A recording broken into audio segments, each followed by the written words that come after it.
Coming up on Market to Market, new SNAP rules could create an oasis in food deserts. Oklahoma shakes as a lawsuit strikes the oil industry. And an innovative program helps horseback riders find the path home. Those stories and market analysis with Naomi Blohm next. Funding for Market to Market is provided by Grinnell Mutual. You think differently about a customer when you stand in the middle of his dreams. We work to make sure you get covered right.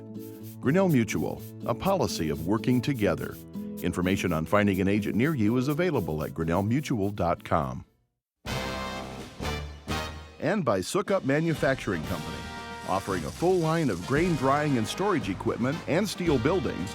Sukup Manufacturing is on a mission to protect and preserve your crop and the tools that produce it. This is the Friday, February 19 edition of Market to Market, the weekly journal of rural America. Hello, I'm Mike Pearson. Bad weather, a stronger dollar, and higher imports were responsible for throttling back the U.S. economic engine last month. According to the Labor Department, the Consumer Price Index was flat in January. When food and energy are removed, core CPI rose 0.4%. Overall, inflation has grown 1.4% over the last 12 months. The National Association of Home Builders says winter storms pushed construction of new homes down 3.8% in January, the first decline after several months of gains. Deere & Company lowered its annual sales forecast as farm and construction equipment purchases have declined. Despite a 34% drop in quarterly earnings, stockholders of the publicly traded farm equipment giant received 80 cents per share. Even with the tepid economic news, the 9-state Midwest Business Conditions Index grew nearly 9 points to 48.3. Manufacturing is on the rise as consumers ask for more goods. Oil consumption will inevitably increase as these orders are filled. In an effort to meet demand, petroleum companies are pulling every last molecule out of the ground. However, the extra work may be creating some side effects. In Oklahoma, which produces 127 million barrels of crude oil annually, energy companies are being taken to task over attempts to scrape the last dregs of power out of the bottom of the energy barrel. Peter Tubbs reports. 3 Oklahoma energy companies face lawsuits holding them responsible for earthquakes allegedly caused by fracking. The Sierra Club has brought suit against Devon Energy, Chesapeake Operating LLC, and New Dominion LLC in the Western District of Oklahoma, claiming that the injection of wastewater into the ground as part of natural gas recovery, also known as fracking, has caused a dramatic increase of earthquakes in the Sooner State. Sierra Club lawyers are asking for an immediate and substantial reduction in wastewater injection levels. According to some scientists, fracking wastewater is partly responsible for Oklahoma experiencing over 5,800 earthquakes in 2015, compared to only 50 in 2009. When the data is limited to events of magnitude 3.0 or higher, the threshold for seismic activity that is likely to cause damage, residents of the oil state experienced a 750% increase between 2013 and 2015. Oklahoma is now the most seismically active of the lower 48 states. As Market to Market learned last October, oil industry officials believe the connection between wastewater injection and seismic activity is too casual for suits like this to move forward. This is not an exact science. There's no fact yet. There's speculation, there's theories, but there's theories on both sides that either point to or against the oil and natural gas industry having any impact on seismic activity in Oklahoma.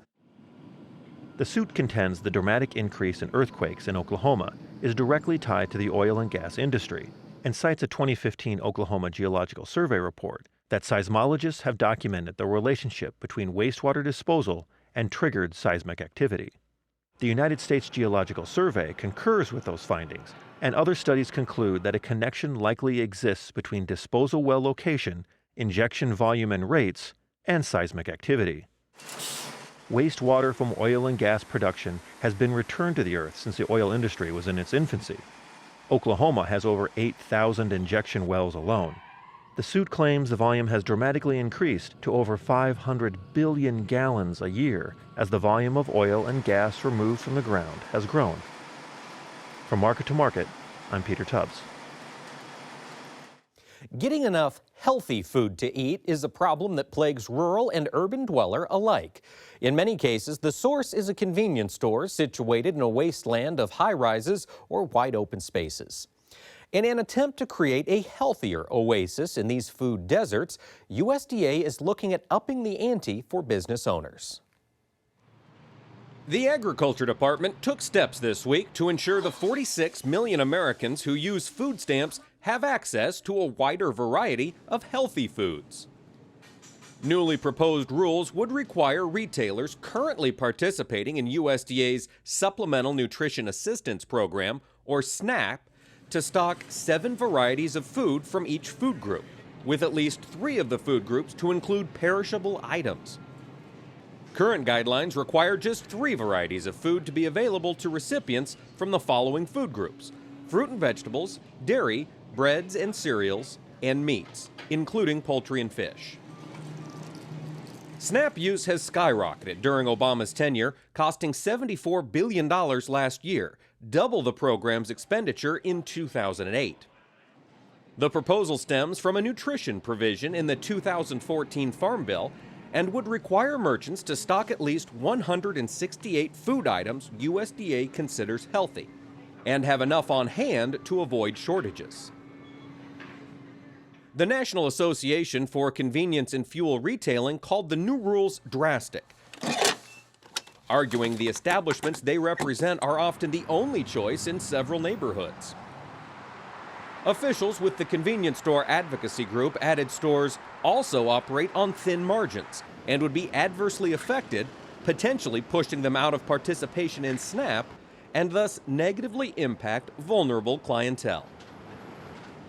USDA has said it may consider waiving the proposed requirements in some geographic areas, but fired back at critics, saying, "If you're receiving billions of dollars as an industry in taxpayer funds, it's only just that there is an expectation that there is an adequate supply of a variety of foods, period." USDA's recommendations are not yet finalized, and a required public comment period will be open until mid-April. According to the National Institute of Mental Health, approximately 40 million Americans have an anxiety disorder. Relief from this sometimes debilitating disorder has often been found through animal-assisted therapy. One animal used to improve social, emotional, and cognitive health is the horse. The special bond created with these gentle giants has also given combat veterans suffering from post-traumatic stress disorder some relief and helped them find the path that leads back to civilian life. Paul Yeager explains. An argument could be made that horses, not dogs, are truly man's best friend. What animal has done more for us than the horse? They've carried us into battle, pushed civilization through impassable terrain, entertained us with their speed, and provided companionship when a person simply cannot. Today, these majestic creatures continue to provide these and many more irreplaceable skills. However, for some, the ability to form a calming relationship is their most indispensable talent. In Decorah, Iowa, Thunder Road Therapeutic Riding has cultivated this trait to help those in need. For 10 years, Michelle McLean has been offering equine-assisted therapy to individuals looking for solace. Whether treating multiple sclerosis, anger management, attention deficit disorder, post-traumatic stress disorder, or one of many ailments, horses can do wonders to provide peace. Yeah, you're doing great. Equine-assisted therapy has actually been around since the 1960s.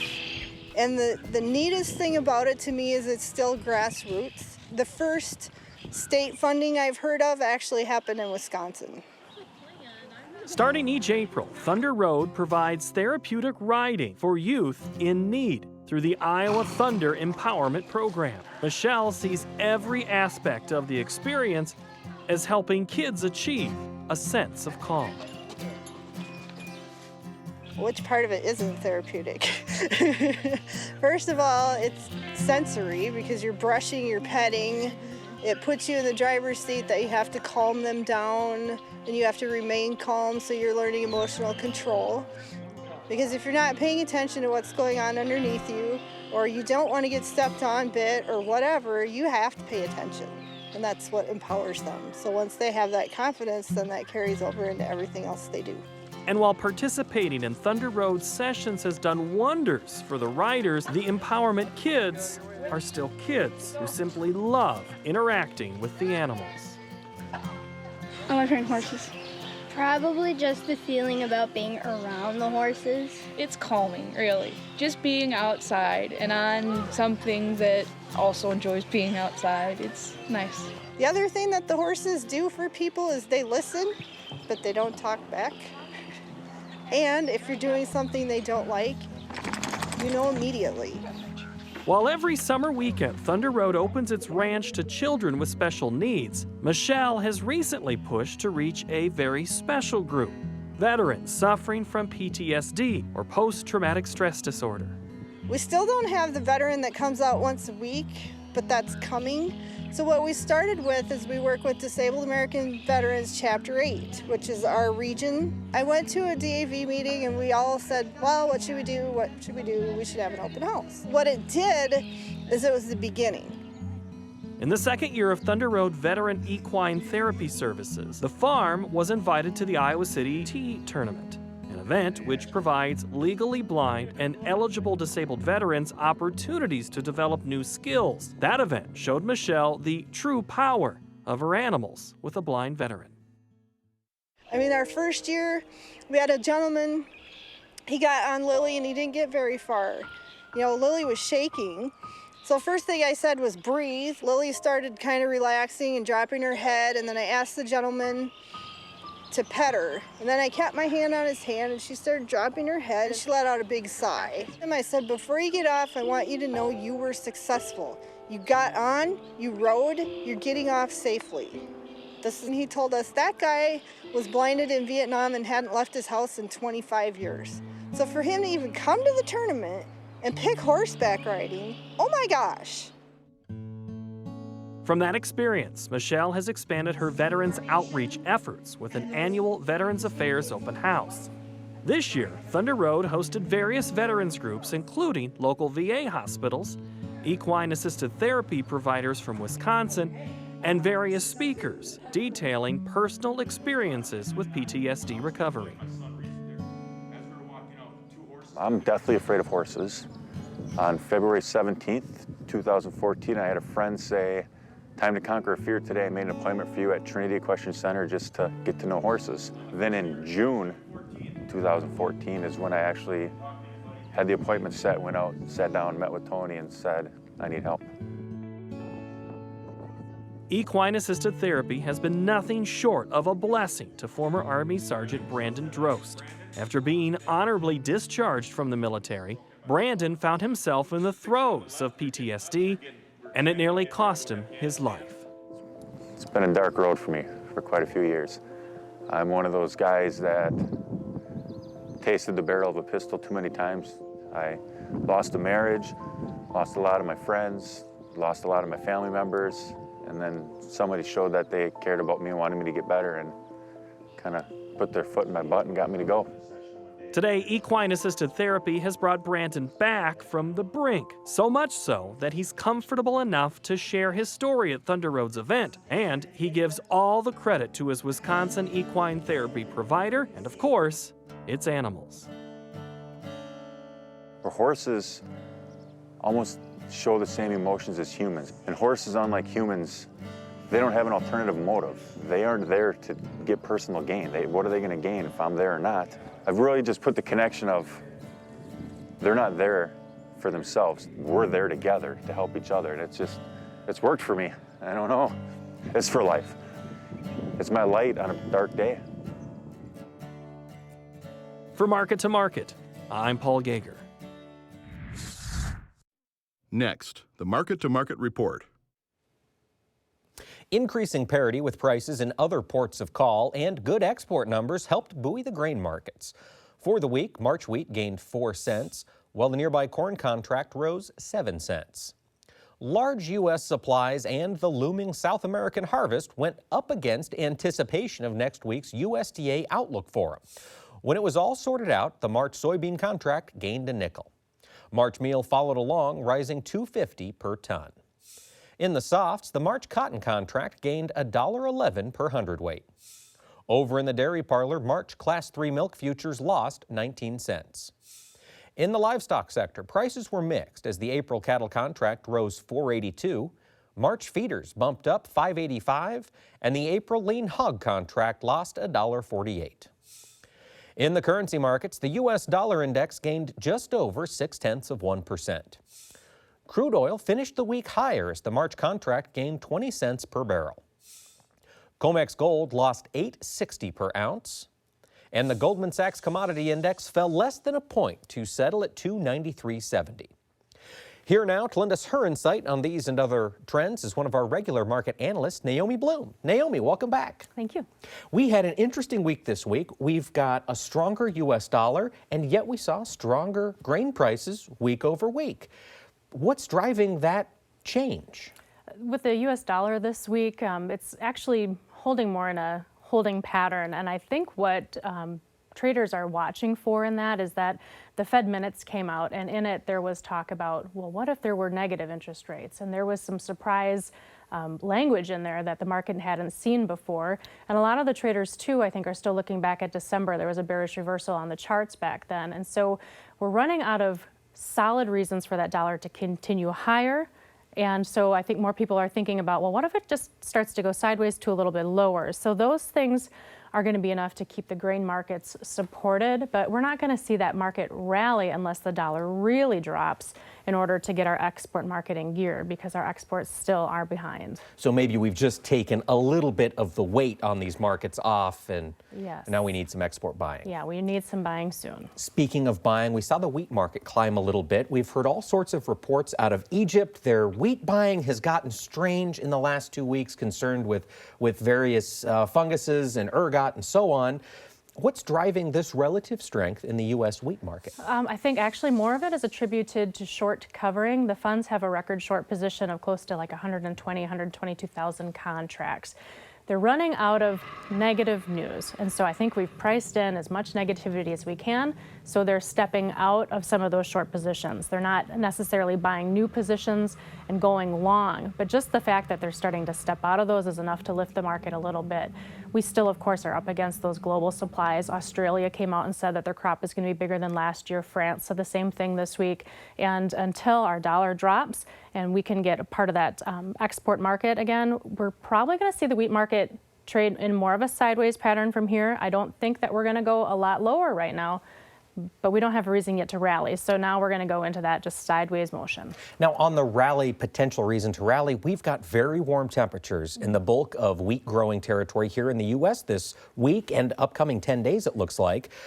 Could that be setting the stage for maybe a potential killing frost or killing freeze to move this thing higher? That is a great point, and that is something that we need to watch, because if the cold weather comes in after the crop potentially comes out of dormancy early, that would be a big deal and new news for the market and reason for the funds to exit substantially and potentially go long. So that's something to watch over the next coming weeks. All right, well, now let's talk this corn market.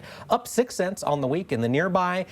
We've got a question from Phil in Ontario. Looking at these nearby markets, he wonders, are we flatlined or range-bound in the nearby corn futures here at this 366 area until the March 30th USDA prospective plantings report? That is a great question, and I would say that we are range-bound, but potentially our range gets a little bit wider from the standpoint of if 360 area should fail on the March contract, 350 is the next target lower, and that keeps us in this overall downtrending channel that we've been in. Now, we have a couple of news items coming up. Of course, the USDA Outlook Forum is going to be next week. It's going to be bearish. They're always bearish. They come out with the biggest, craziest numbers they can think of. So let's just be realistic about that. And then a couple weeks after that is the just regular USDA WASDE report. So there's a lot of things that could provide for some price activity for range trading, but I don't think we fall apart.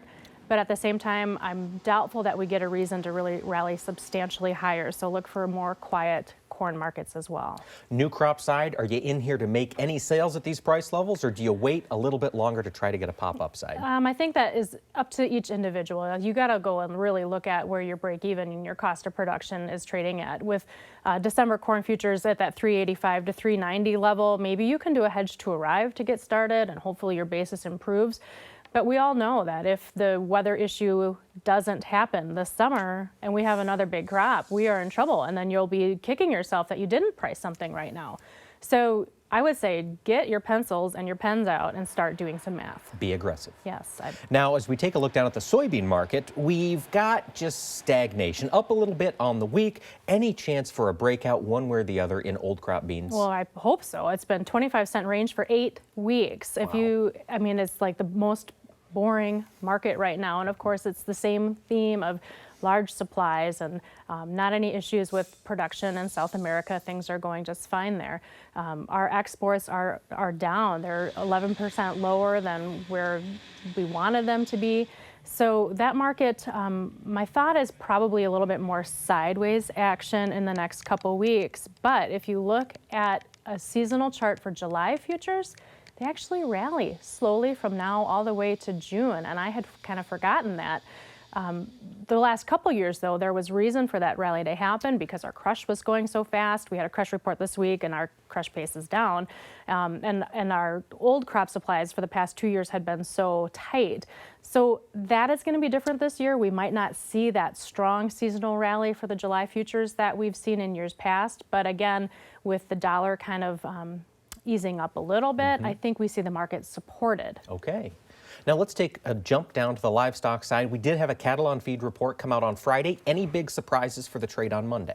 The report was viewed as neutral. The numbers really were pretty much identical with what was expected. So the report won't give us anything to trade on next week. But what the market is going to be watching is the cash market direction, and that's going to be the big guidance for the next week, and also the cutout values. The cutout values had been down substantially, down $23 from year-ago levels. And I think, though, that with Easter being early and with this fantastic weather, people are going to actually be buying steak in the next week or two. And I really am favorable to the cattle market right now because I really do think we're going to see the cash price come up and the cutouts come higher. That'll help that consolidation pattern that the contracts have been in for both the live cattle futures and the feeder cattle futures. Yes. So if we can get some solid cash news next week, we will finally see that market break out of the consolidation range. To me, I would think that the April contract then could get through with this 134 resistance level all the way back up to 144, which was the high from October, because there is technical momentum for that to happen, and that would have the cash news to follow.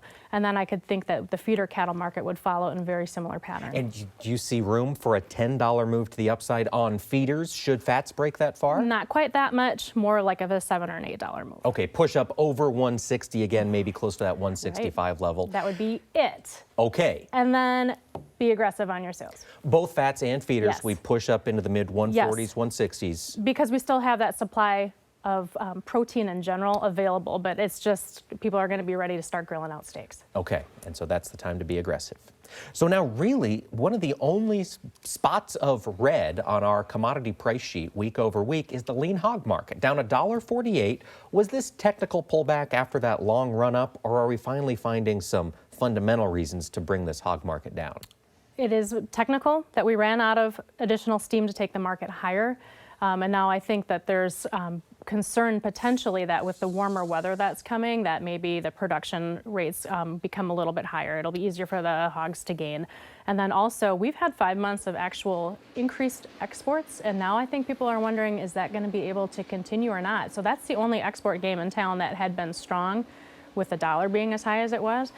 So I think what we're seeing is, like I said, we're running out of continuous positive news.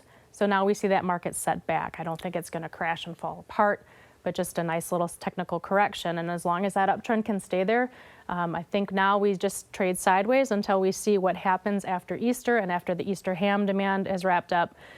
So probably quiet markets for a couple weeks, but I would be more on the side of being a hedger. Okay, down in here probably a $5 to maybe $7 pullback on this correction? Actually, I would agree with that. Okay. Yes. Now, You are a native Wisconsinite, so every time we've got Naomi on, we like to talk dairy. We've got dairy markets down a little bit. They're not nearly as fun as they were in 2014. Is there room to the upside here in this milk pricing? Let's talk Class 3 milk. We've been trading near $13 for 3 weeks, and the market is waiting to see what the cheddar and the butter markets do. Cheddar is at a really decent price right now, and we could probably see some demand pick up from that standpoint. That would be supportive for milk. However, butter is overpriced at $2 a pound. It should be closer to $1.80 because of the supplies that we actually really have right now. And we're actually importing butter as a country because of the exchange rate. It's cheaper to do so. So it's a kind of a miracle that butter prices have been able to hold firm at these levels. Over the past year, the milk production has been up 1%. However, what we saw in 2015 was strong production in the first 2 quarters, and that production tapered off. So we had almost like 2% growth in the first 2 quarters, and then it was 0 at the end, and that's why it averaged at 1%. We're going to continue to see that happen because the prices are so low. We're seeing a lot of the culling start to happen now. Okay. So our thought is that when milk starts to trade more sideways, if this $13 area fails because butter prices fall down or the cheddar prices don't come back to exciting times here, $12 would be the ultimate downside, but I think that'll be short-lived. And we're looking more for just kind of a quiet market right now. 13 to 14 for the bulk of the year. All right. Well, Naomi Blohm, thanks so much for joining us this week. That wraps up the broadcast portion of Market to Market, but Naomi and I will continue our discussion and answer more of your questions during Market Plus, which is available on our website. While you're there, check out our In the News section to see other stories of importance to rural America. And join us again next week when we'll examine how new federal animal feed rules are being implemented to prevent antibiotic resistance in humans. So until then, thanks for watching. I'm Mike Pearson. Have a great week.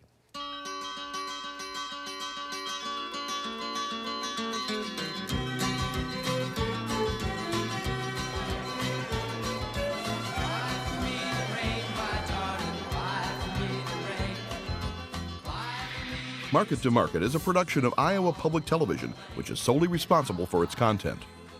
Funding for Market to Market is provided by Grinnell Mutual. You think differently about a customer when you stand in the middle of his dreams. We work to make sure you get covered right. Grinnell Mutual, a policy of working together. Information on finding an agent near you is available at grinnellmutual.com. And by Sukup Manufacturing Company.